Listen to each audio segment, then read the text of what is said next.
Well, hello everyone. Hope you're well. Today is February the 25th, and it's time for our daily devotion.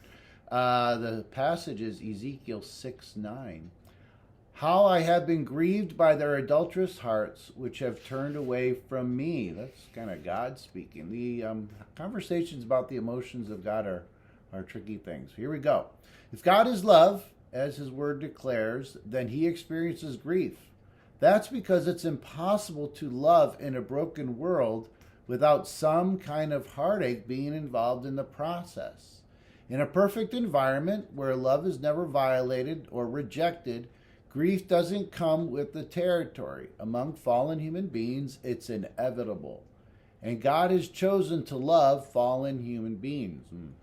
Jesus, the image of God, wept over Jerusalem. That's Luke 19. Its people didn't know the heart of God, who had repeatedly come to them through the prophets and this Messiah. Paul says it's possible to grieve the Holy Spirit, Ephesians 4. And here in Ezekiel, the passage we read, the Father declares clearly that he is grieved by hearts that turn away from him. So, all three members of the Trinity are capable of grief. And in his presence, we will sometimes feel it. That's quite the thought. That's not abnormal in this world. If we have God's heart within us, we'll know the pain of rejection and betrayal. We'll sense the loss of the original goodness of creation and the wounds of strain from God's plans. We won't experience those things without hope. The Spirit of God within us knows all about redemption and the glories of heaven and the age to come, but we'll know the ache of unreturned love now. Our God is not unaffected by rejection, and neither are we. It hurts. This last paragraph, I think, is the application.